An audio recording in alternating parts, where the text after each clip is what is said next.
अस्सलामुअलैकुम। Kitchen with Shaheen aunty में मैं आप सबको खुश आमदीद कहती हूँ।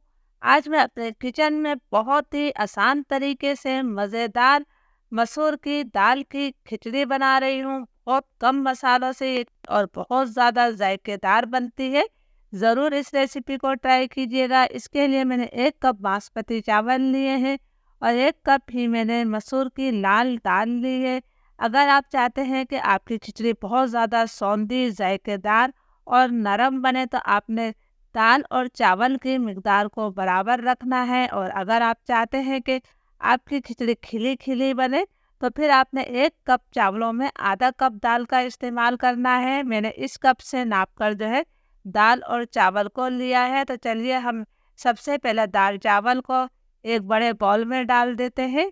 ये मैंने दाल चावल को बाउल में डाल दिया है। अब मैं इसे 2 से 3 दफ़ा अच्छी तरह से धोकर लाती हूँ। दाल चावल को मैंने अच्छी तरह से 2-3 दफ़ा धो लिया है। तो अब मैं इसके अंदर खुला पानी शामिल करूँगी। हमने इसे आधे घंटे के लिए भिगोकर छोड़ देना है। इसके बाद हम खिचड़ी बनाएंगे। अगर आप चाहते हैं कि आपकी खिचड़ी बहुत ज़्यादा जायकेदार बने तो फिर आपने घी का इस्तेमाल करना है। मैंने क्वार्टर कप घी लिया है। घी की मिकदार आप अपनी मर्ज़ी से कम या ज़्यादा कर सकते हैं। घी को मैं हल्का गरम कर लेती हूँ। घी गरम हो गया है तो अब मैं इसके अंदर कुछ खड़े गरम मसाले शामिल करूँगी। मैंने 1 दालचीनी का टुकड़ा लिया है, 4 लौंगे हैं, 8-10 काली मिर्चें हैं, 1 बड़ी इलायची और 1 चाय का चम्मच सफ़ेद ज़ीरा। इसके साथ ही हमने 5 साबुत गोल मिर्चें भी डाल दी हैं। इन तमाम खड़े गरम मसालों को मैं 30-40 सेकंड तक फ्राई कर लेती हूँ ताकि घी में इनकी अच्छी सी खुशबू आ जाए। खड़े गरम मसाले हमारे फ्राई हो गए हैं तो अब मैं इसके अंदर प्याज शामिल कर रही हूँ। ये मैंने एक दरमियाने साइज़ की प्याज ली है और इसे बिल्कुल बारीक स्लाइस करके शामिल किया है। प्याज को हमने मुसलसल चलाते हुए लाइट ब्राउन कर लेना है। बहुत ज़्यादा डार्क कलर प्याज को मत दीजिएगा। प्याज हमारी लाइट ब्राउन हो गई है, बस हमने यही कलर देना था। तो अब मैं इसके अंदर दाल चावल शामिल कर रही हूँ। दाल चावल का पानी मैंने निकाल दिया है और इसे भीगे हुए आधा घंटा हो गया है।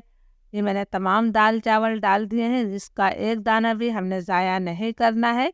अब हल्के हाथों से हमने दाल चावल को अच्छी तरह से मिक्स कर लेना है। आपने हल्के हाथों से करना है इसलिए कि ये भीगे हुए दाल चावल है। अब हमने इसके अंदर पानी शामिल करना है। तो मैंने जिस कप से नापकर दाल चावल लिए थे इसी कप से नापकर मैं 4 कप पानी डालूंगी। 1 कप हमारे पास दाल थी और 1 ही कप मैंने चावल लिए थे।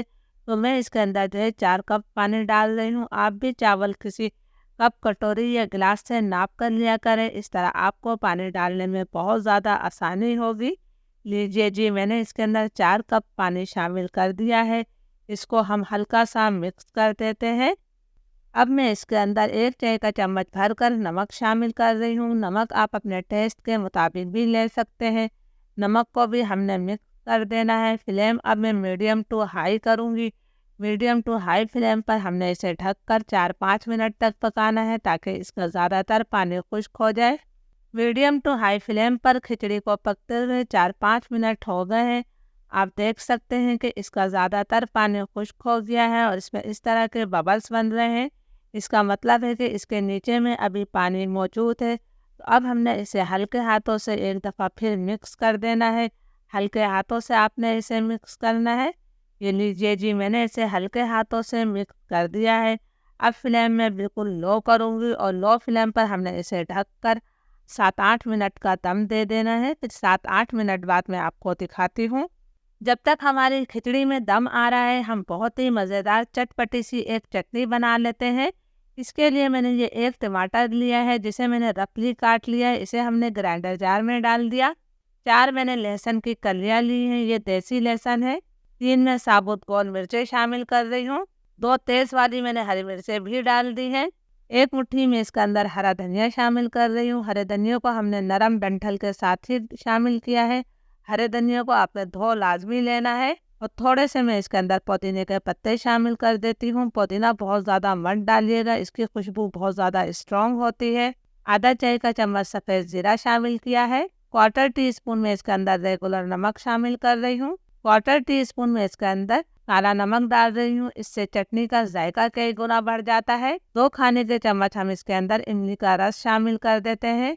इसके साथ ही मैं इसके अंदर थोड़ा-सा पानी शामिल करूँगी, तकरीबन 1 खाने का चम्मच। अब मैं इसका पेस्ट बनाकर लाती हूँ। हमारी चटखानेदार चटपटी चटनी तैयार है, तो इसे हम बाउल में निकाल लेते हैं। ये चटनी खिचड़ी का जायका कई गुना बढ़ा देगी। आप इस चटनी को जो है शामी कबाब के साथ भी बना सकते हैं और हर तरह के पुलाव के साथ भी ये चटनी बहुत ही मज़े की लगती है। 7-8 मिनट हो गए हैं, हमारी खिचड़ी में दम आ गया है। बहुत ही मज़ेदार नरम सी खिचड़ी हमारी तैयार है। आप देख सकते हैं कि हमने इसे बहुत कम मसालों से तैयार किया है। इसमें किसी किस्म का अदरक, लहसुन या टमाटर का इस्तेमाल नहीं किया है। तो आप लोग भी इस मज़ेदार खिचड़ी को ज़रूर बनाइएगा और मुझे कमेंट्स करके ज़रूर बताइएगा कि ये खिचड़ी की रेसिपी आपको कैसी लगी। इजाज़त दीजिए, दुआओं में याद रखिएगा। अल्लाह हाफ़िज़।